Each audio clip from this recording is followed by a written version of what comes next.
एक छोटे से गांव में रामू नाम का एक मेहनती किसान रहता था। वो सुबह से शाम तक अपने खेत में काम करता था। धूप हो या बारिश, रामू कभी भी काम से नहीं घबराता था। वह अपने परिवार का पेट भरने के लिए बहुत ही कड़ी मेहनत करता था। अब गांव के कुछ लोग रामू की मेहनत का मजाक उड़ाते रहते थे। वे कहते थे कि वह अपना जीवन बर्बाद कर रहा है, लेकिन रामू उनकी बातों पर ध्यान नहीं देता था।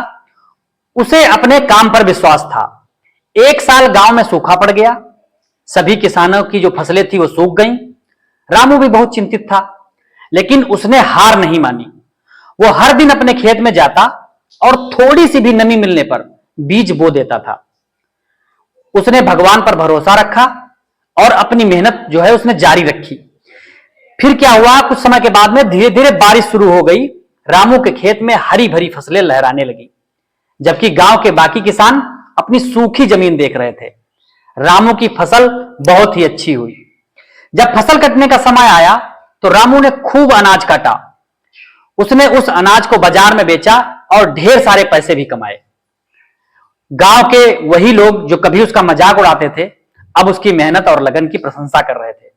रामू ने उन पैसों से अपने परिवार के लिए अच्छा घर बनवाया और उनकी सबकी जरूरतों का ध्यान रखा और उनको जरूरत को पूरा किया।